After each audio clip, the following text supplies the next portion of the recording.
Welcome back to Capital Today, live on Capital TV with me, Ben Ibrahim, and rejoining us in the studio is Mr. Patrick Cheng, who is the Managing Director and founder of MyElephant Thai Restaurant, a very, very famous restaurant in the Klang Valley of Malaysia, but not for too much longer because, Patrick, thank you again for being with us and staying with us, but apparently you're opening up a new restaurant or another location in February this year. 13th of February. 13th of February. In Interesting USG. date. In USG 9. Okay. It's our new joint venture because we realized that as the business grow, I can't clone myself to run so many outlets. We take in business partners to help us oversee the business. So the USG 9 outlet will be our first project after the centralized kitchen that we've been doing in 2013. Right. So we spent the whole year in 2013 trying to build up the kitchen so that we can function more efficiently, and cost-wise, it's also more efficiently for the outlets. So it's easier for the future growth of the company. Now, Patrick, business question, business learning question, as I like to say.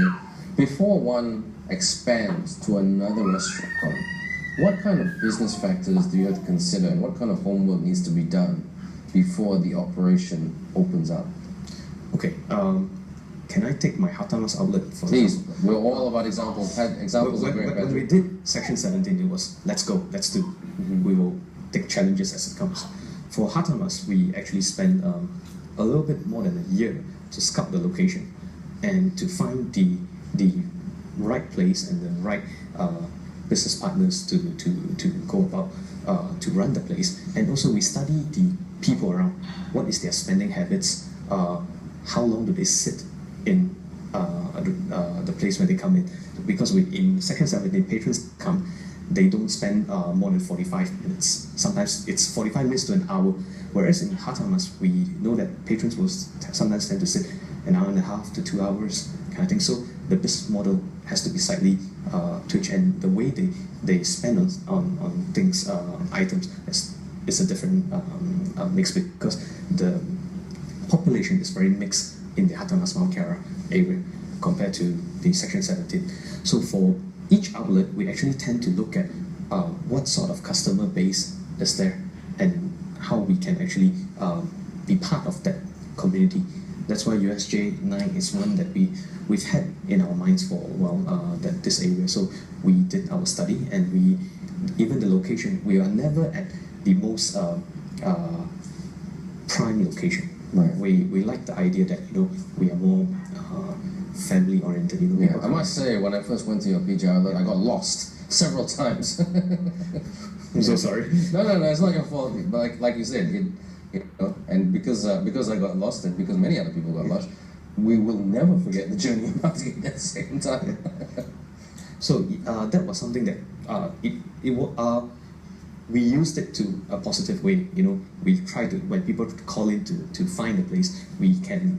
Back then, we would ask them, "Oh, this is how you get here. We have some special," so we can interact with our customers. Okay. Well, that's a good thing. That's a really good strategy. But as we grow right now, we are more structured. Back then, it was, we have an idea. Let's be subjective. Let's get on it. And so now we take less risk. So we plan out a little bit more what we need financially, how much we need to start a company, how much renovation it's going to be, how many seatings per outlet. Okay.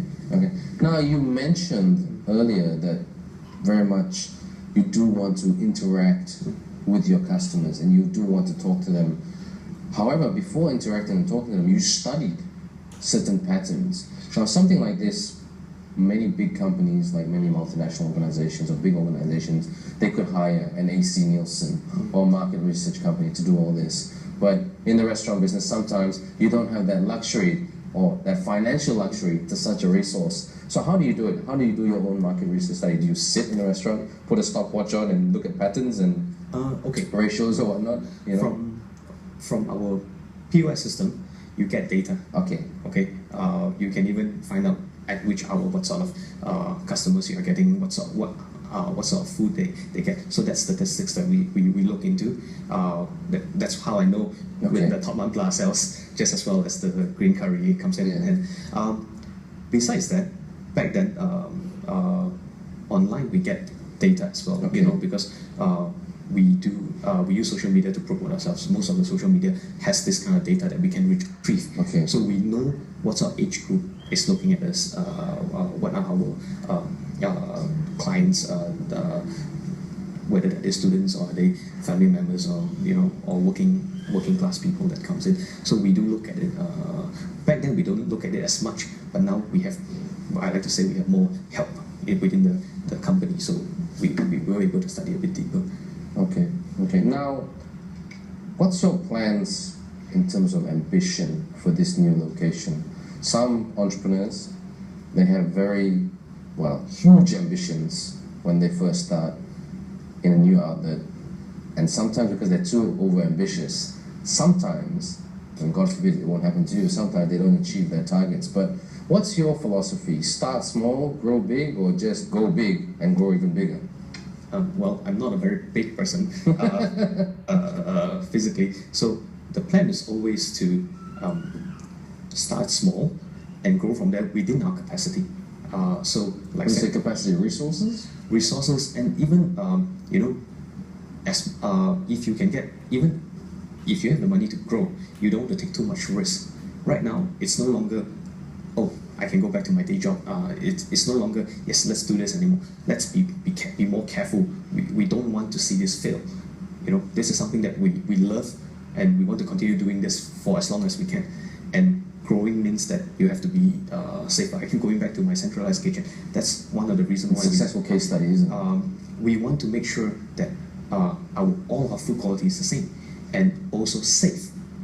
How we less people handling food, it's less probability of bad things happen. So that's what we want to learn from this. So as in terms of growing further, we do want to expand, but we do not want to expand to a point that the consumers are bored of us. That means they know, MyElephant again. So too predictable. Yes. Yeah. So we want to be where when people want Thai food, they would come to the community, and we are in the community that they are in, and it's available for them. Right. So all the best to that expansion. Very much. I hope it all goes well and all bodes well for your restaurants as well. But very much the menus are going to be extremely identical to the other locations. Yes. Yeah. We a year ago we tried the system whereby we have some specialty only within that outlet. But then we've realized that why not each outlet have all these things? I am sure you wouldn't want to travel from Angpang all the way to USJ9 just to eat one specialty when you can actually get it at the Section 70. Not particularly. I love your food, but distance sometimes is a bit troublesome, they say. So by consolidating all our bestsellers, we're able to come up with a menu that wherever you go to MyElephant, you get the same experience. Now, Patrick, a question for the business fans out there. As a business person, I'm sure you have, or every successful business person, especially yourself, I'm sure you have a plan A. If plan A doesn't work, go to plan B or plan C. In the restaurant business, because sometimes you have to think so quickly on your feet, because you never know if 50 customers are just going to walk in like that, as an example. How many plans should you have when running a successful hospitality restaurant business? I would say maybe plan A and plan B. Okay, and keep it simple and make sure plan A don't fail. Because as you say, when as you had mentioned, if 50 people come in, people will get upset if they don't get the service they need. Right. Okay, that was one of the reasons why we opened Hatamas, because we had more than we could. There was just people wanting to come in, and we had a very small restaurant. So somewhere nearby, we could cater for it, because once we're full, we say 10 minutes down the road, it's there, and you can get the same experience. Right. So that was why Hatamas was a little bit closer, and it meets the client group that we were doing. So that was also how we learned that why within a community you can actually be comfortable and you can be able to serve people. Now, Patrick, we notice that some entrepreneurs, they like to diversify.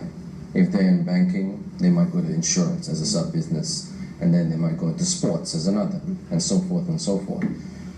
For yourself, as a business owner, a successful business owner, I might add, what's your view about maybe expanding the business to other facets of the hospitality industry, maybe catering or providing that room service delivery or that another form of a hospitality restaurant food and beverage service? Any plans for that, or what's your views on that? Okay, the initial blueprint in Section 17, we wanted to do delivery. Okay. But of course, at that point of time, manpower was an issue. Yes. Right now, we are looking in the third quarter of 2014 to move into... That's not very far away, It's been planned to move into nearby delivery. Okay.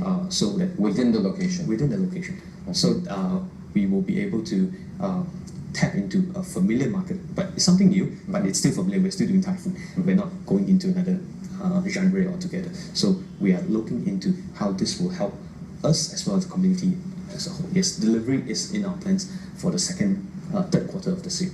Okay.